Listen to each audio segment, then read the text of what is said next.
networks began to form, with the National Broadcasting Company being the first in 1926. They brought listeners news, variety shows, and the recapping of sports events. For African Americans, the 1920s was a period of racial pride and celebration of the new Negro, a term established by African American writer and philosopher Alan Locke, who promoted ending racial stereotypes of African Americans and also ending the ways of the old Negro. Women in the 1920s became very active in politics after gaining the right to vote in 1920. They tended to focus on issues such as child labor and prison reform. The ACLU was founded in 1920 by many, including well-known Jane Addams, and its focus was on freedom of speech, primarily for anti-war protesters. Louis Armstrong was most famously renowned for his trumpeting and was one of the first American superstars. Armstrong transformed jazz music for good and was even recorded in the Hot 5 and Hot 7. The writings of the Harlem Renaissance show the effects of the Great Migration from the Deep South to Northeast and Midwest cities on African American culture and identity. Cruises to nowhere was an industry that would bring people out to international waters so they could legally sell alcohol. Of growing popularity in the 20s was the radio, which was very important in communicating to the public. One of the most popular segments featured preachers who would come on the air and teach listeners the gospel. Sports heroes such as Babe Ruth from baseball and Jack Dempsey from boxing were worshipped in the press, on the radio, and on street corners. People would follow their lives on a daily basis. One thing a lot of people don't know is that it was never actually illegal to drink during Prohibition. Prohibition only barred the making and selling of alcohol. Marcus Garvey was another important African American during the 1920s. He started the Universal Negro Improvement Association and also the Back to Africa movement, both which empowered African Americans and also encouraged them to go back to their African roots. Throughout the era, women continued to organize themselves behind various movements, such as the Women's Christian Temperance Movement, which sought to remove alcohol from many homes and destroying people's lives. This was typically common for more traditional women who wanted to hold on to the past and not the flappers. The American Civil Liberties Union, known as the ACLU, was formed in 1920, and it was a nonprofit organization whose stated mission was to quote-unquote defend and preserve the individual rights and liberties guaranteed to every person in this country by the Constitution and the laws of the United States. Jazz music gained popularity in America and worldwide in the 1920s. The advent of the radio and phonograph made it easier to spread the genre internationally. A knowledge of literature and literary classics of that time was considered an essential part of education and showed the level of education of that person. On December 5, 1933, the 21st Amendment was ratified and Prohibition officially ended. This day is known as Repeal Day. This time period also saw the reemergence of the KKK as a pro-white Anglo-Saxon Protestant group, also known as WASP. Because the 18th Amendment only prohibited the production and sale of alcohol, the Volstead Act was passed to allow the state and federal government the authority to enforce the ban. Charles Lindbergh, the first person to fly solo across the Atlantic Ocean in 1927, had also gained enormous fame and had songs dedicated to his legacy as well as newspaper headlines. Langston Hughes, who lived right over here, was an African-American poet and writer during the Harlem Renaissance whose works truly revealed the lives of African Americans, and also he was the creator of jazz poetry, which is poetry with a rhythm. Flappers also continued to challenge the role of the traditional women by going out and drinking and smoking with friends during the time, because it was very popular for women to go to speakeasies just to hang out and get away from the house.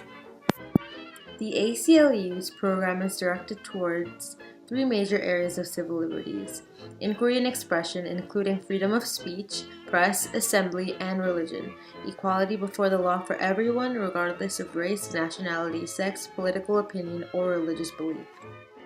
Jazz was invented in New Orleans, but its roots can be found in both traditional African and European music.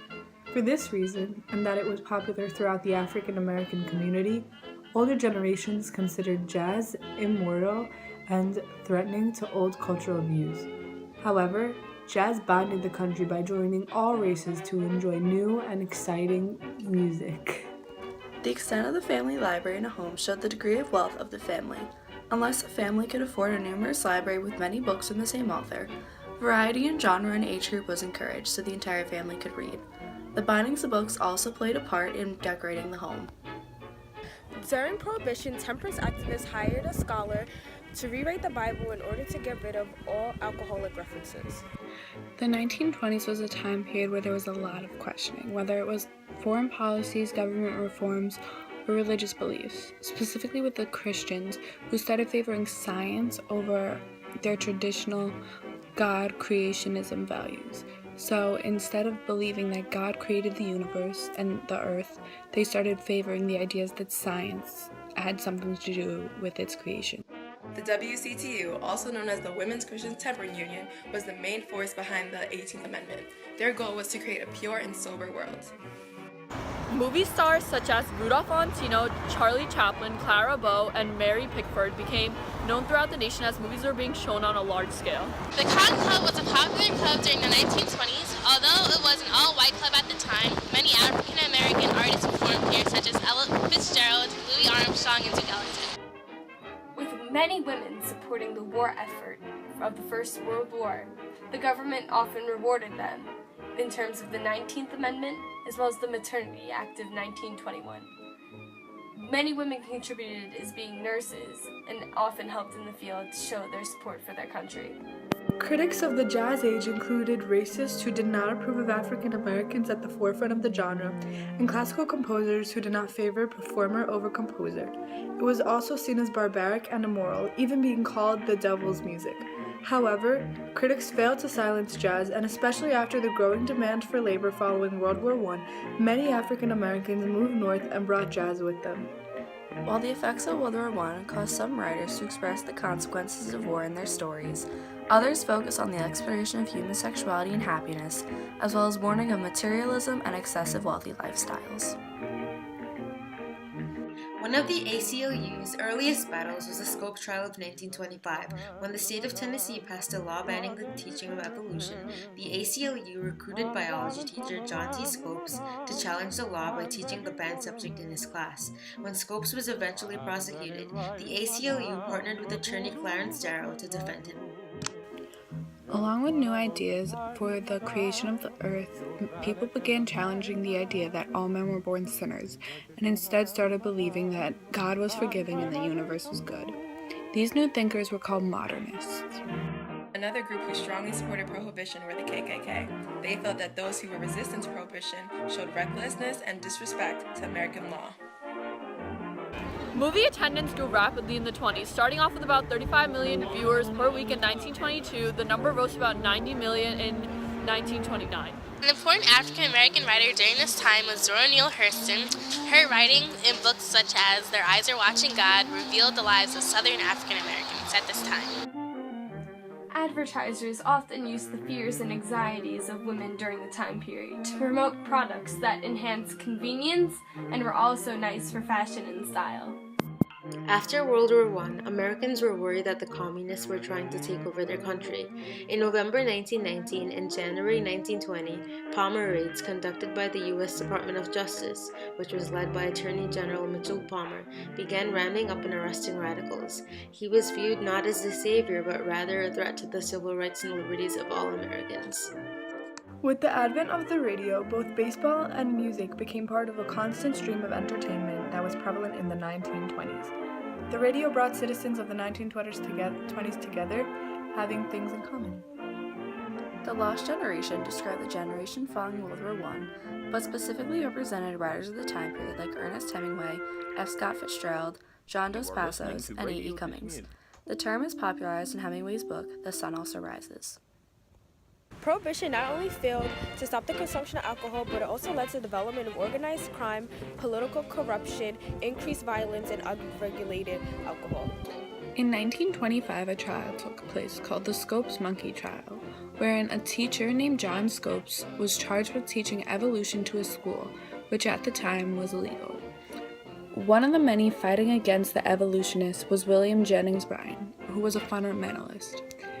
William Jennings and all his fundamentalist friends ended up winning the trial, but this did lead to more questioning because of how popular the court case ended up being. In 1927, the jazz singer became the first well-known motion picture in the nation that would spark the creation of new movie stars and at the same time ruin the careers of others. This movie is widely given credit for being the first to have sound, although the Warner Brothers' Don Juan incorporated sound effects and music scores as well. With more than 750,000 members, with nearly 200 staff attorneys, thousands of volunteer attorneys, and offices throughout the nation, the ACLU of today continues to fight government abuse and to vigorously defend individual freedoms, including speech and religion, women's rights, citizens' rights, and much more. Many women tended to abandon traditional clothing during the 1920s, as they tended to want to show more skin and release themselves from the bonds of the old era, since their clothing reminded them of that time. The Harlem Renaissance was a time in American history where there was a burst of art, including music, literature, and paintings produced by African Americans, which began toward the end of World War I and lasted up to 1935, but was mainly prominent during the 1920s. Jazz in the 1920s had a similar effect on young Americans like rock and roll in the 4 decades to come. Both the music of jazz and blues were as sexually liberating to young women and men, just like rock and roll would have in the future. The lost generation was considered lost because its values were no longer relevant in a post-war world and felt alienated from the United States that under the back to normal policy was materialistic, emotionless, and closed-minded. As the years passed, more and more conservative Christians were angered by the more radical laws that had been passed, one of the most important being the legalization of divorce, which the more conservative and traditional followers believed went against the teachings of the Bible, wherein matrimony was seen as a holy sacrament and could only be received once. Many movies during the 20s were silent and would be accompanied by live piano or organ music. However, silent movies slowly went out of business when movies with dialogue, known as talkies, gained popularity. A major part of the 1920s was music, and African Americans contributed to music through jazz, which was mainly contributed to by artists such as Louis Armstrong, who is best known for his raspy voice and scat singing, and also Duke Ellington. In order to emphasize and show off their independence, many women decided to cut their hair into short bobs to showcase how different they were from traditional women. Flappers also influenced the large growth and popularity of jazz. They danced in speakeasies and drank bootleg beer when dancing the Charleston, Breakaway, and Lindy Pop to artists like Duke Ellington and Glenn Miller. Popular books included Their Eyes Were Watching God by Zora Neale Hurston, The Great Gatsby by F. Scott Fitzgerald, The Wasteland by T.S. Eliot, and The Sun Also Rises by Ernest Hemingway. The cultural impact of these novels can be seen in literary courses in schools today and through various film adaptations. Even though that by the 20s the church was separated from the state, that did not stop them from expressing their political beliefs to their followers. One of the most important of the time period was Prohibition and the enforcement of the 18th Amendment, wherein groups like the Women's Christian Temperance Union would express their support for these movements. Widely known writers such as F. Scott Fitzgerald, Theodore Dreiser, Ernest Hemingway, and Langston Hughes would publish works that were read all throughout the nation and some worldwide, giving new insight on significant issues in the country. Another important figure during the Harlem Renaissance was W.E.B. Du Bois. He was the founder of the NAACP, or the National Association for the Advancement of Colored People, and also founder of a magazine called The Crisis, which published a lot of works written by African American writers at this time, such as Langston Hughes and Claude McKay. The number of women attending college rose to 10% of the population, resulting in an increase of many women in the workforce as nurses and typists. The Great Gatsby did not gain notoriety in 1925 when it was published, leading F. Scott Fitzgerald to believe his work was a failure when he died. Since then, the literary classic has been made into 5 film adaptations as recently as 2013, as well as ballets, an opera, radio recordings, and theater productions. The 1920s were Broadway's prime years. Over 50 new musicals opened in one season with record high attendance.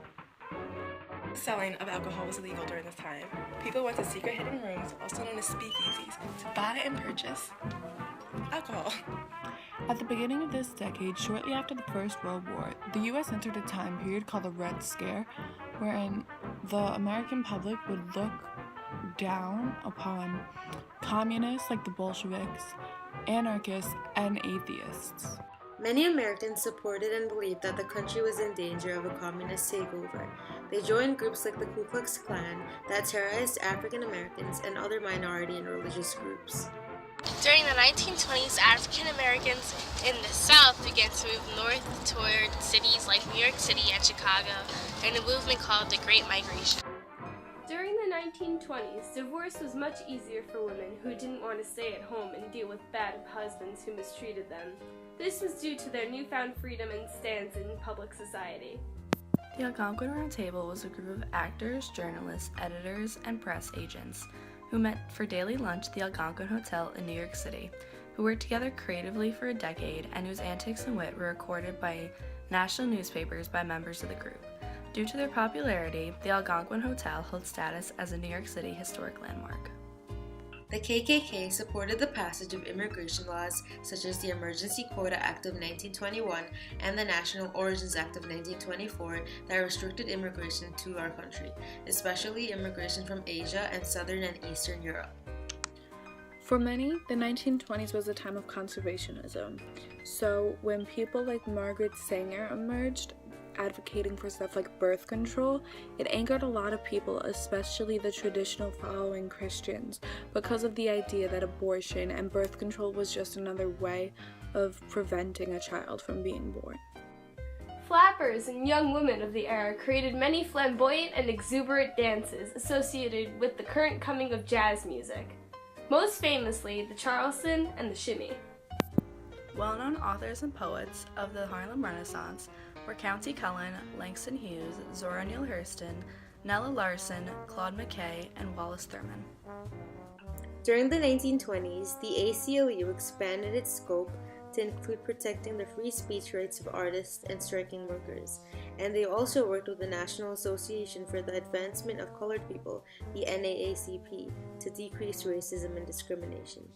The Anti-Saloon League strongly supported nationwide prohibition, emphasizing the need to get rid of the German-based brewing industry.